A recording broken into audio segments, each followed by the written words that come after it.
welcome back to Craft Little Things. I'm Andrea, and this is the third idea for a box for one of these fabulous recycled goo candles. We decided to do a demonstration of how to make a container candle at home with no specialist equipment, and we videoed that and put it on the YouTube channel, and that was to celebrate the success of my winter range of candle fragrances being an absolute sellout as a limited edition, and we thought we'd show how you can make a candle at home.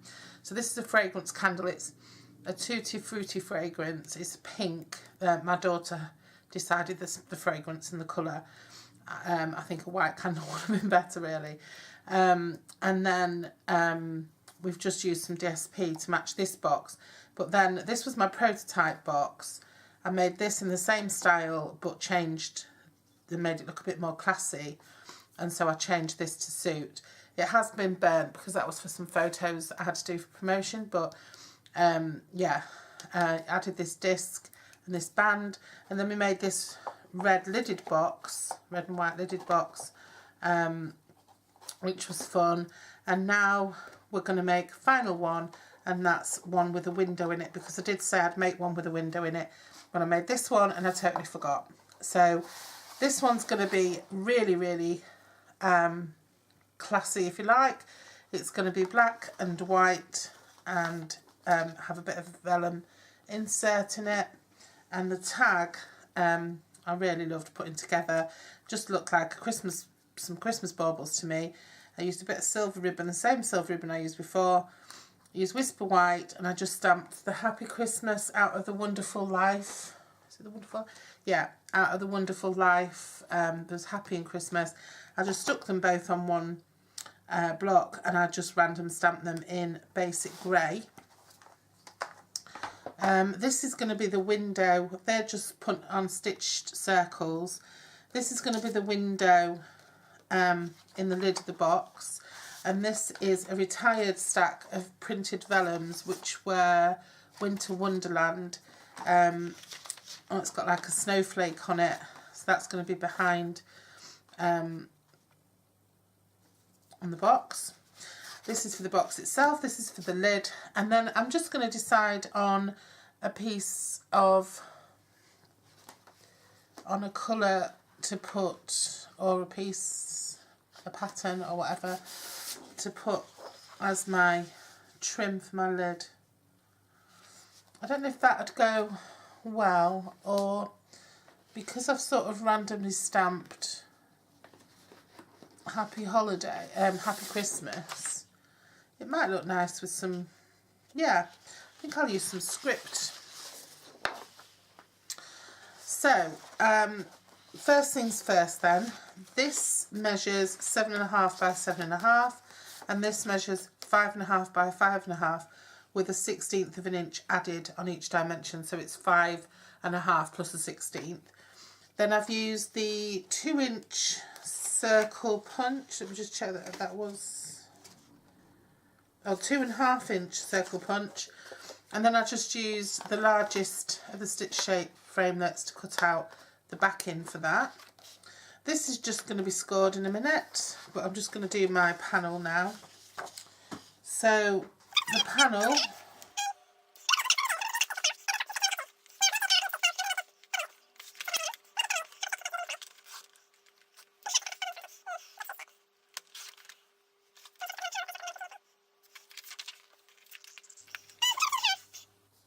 now I'm just going to go with 3 1/4 strips.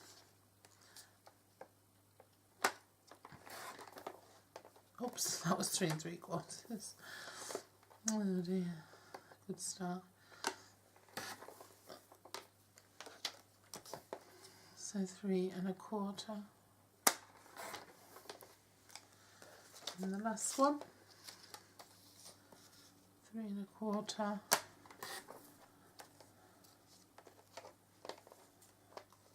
Yeah, so they can just go around the sides there.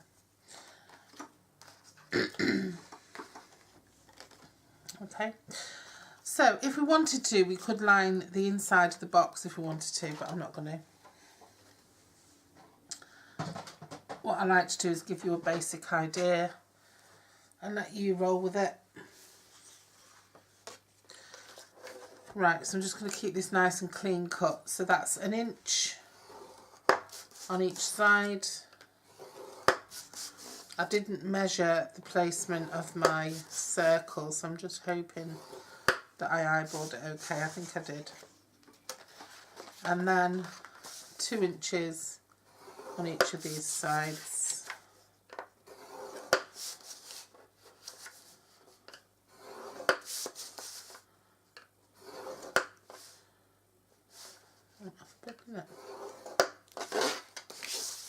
Off a little bit at the top of that one as well. And that's it for the scoring. So none of this is rocket science. All 3 of these boxes are super easy to make.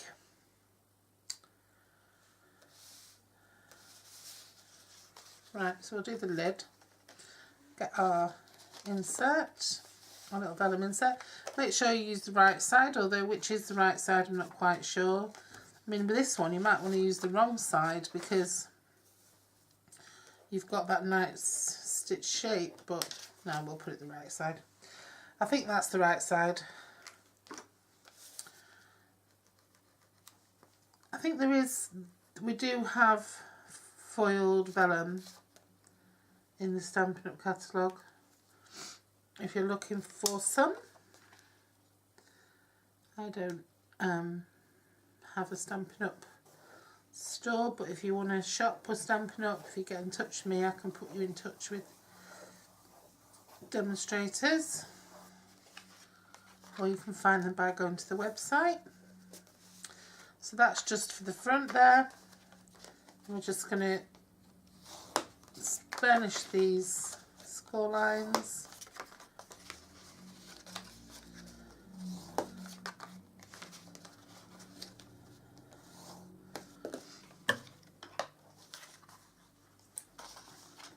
And then just cut up. I'm going to be doing quite a lot of packaging videos in the run-up to Christmas. So if you're stuck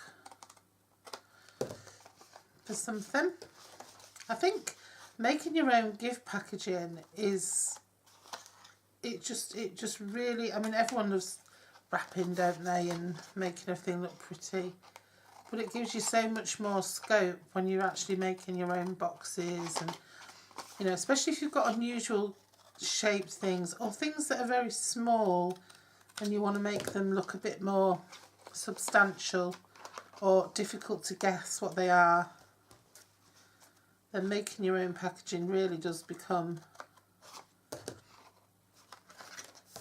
good thing. And not only that, but I think, you know, lovely packaging shows that you've gone to an effort, and that makes the gift seem more special.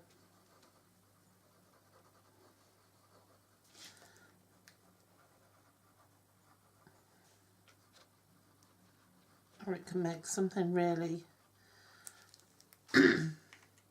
sorry Matt, I've still got a really bad froggy throat cough. Yeah, just fold those in, stick them down. Yeah, I mean, I love handmade, my daughter loves handmade. She'd rather have something that someone had made to her than something someone had bought her any day of the week, because it just can be so difficult to do, to make things and to find the time to make them as well. Shows a little bit more thought and effort, I think, sometimes. It's definitely harder to sit and make things. But the there's so much packaging out there nowadays that is really spectacular and is quite cheap.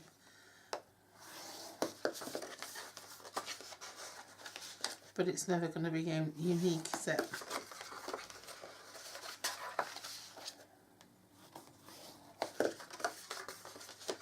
So we'll just furnish all those score lines on the outer box, the bottom box, the box itself, in fact. Cut up the score lines, the four corners. It's up to you whether you have two flapping over into one or each one flapping into another. It's up to you entirely. Just notch that in. Don't like to notch in too much because then it can make it look a little bit unsightly.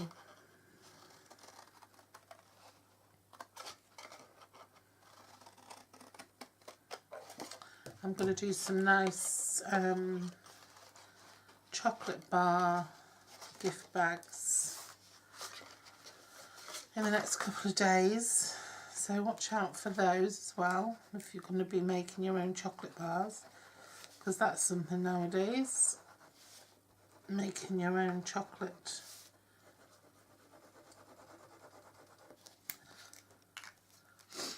And gifting it.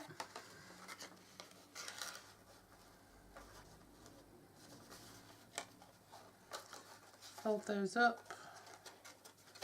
Just hold them for a second.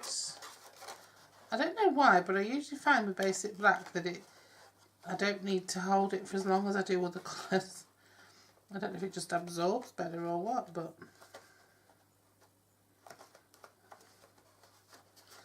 it just seems to go together better.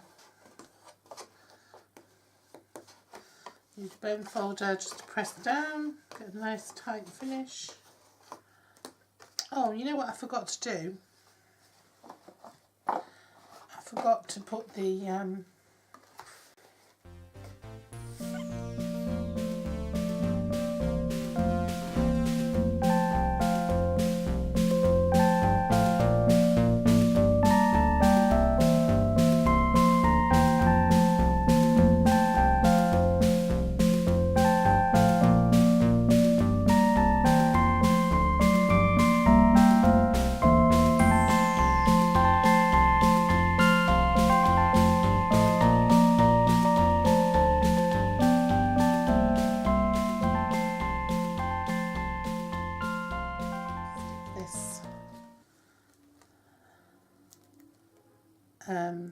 tag on.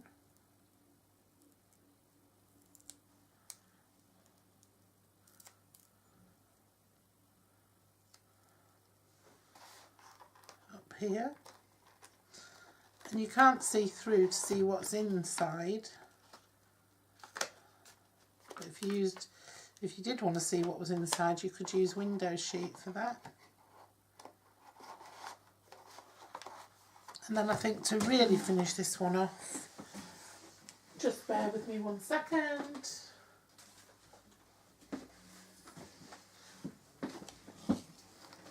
I'm going to use some faceted gems.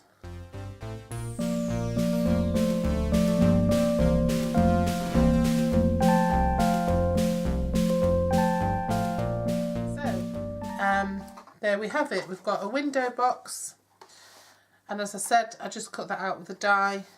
We've got a nice lidded, traditional sort of Christmas Nordic-y type box, and we've got a bit of a glitzy glammy one, and all of these three are demonstrated in different videos. And the reason I've done that is because they can all be adapted to suit different sized things, and so they are made slightly differently. Okay, but really super easy to do, and look how pretty that little ensemble looks. And then even the prototype is pretty lovely on top. This is a retired DSP and a retired ribbon.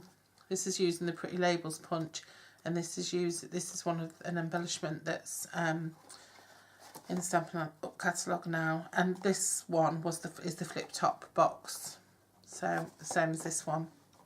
So if you want to see how to make these two, then go and check out other videos. Okay, thanks for watching, and see you again soon with those chocolate boxes. Thank you. Bye bye.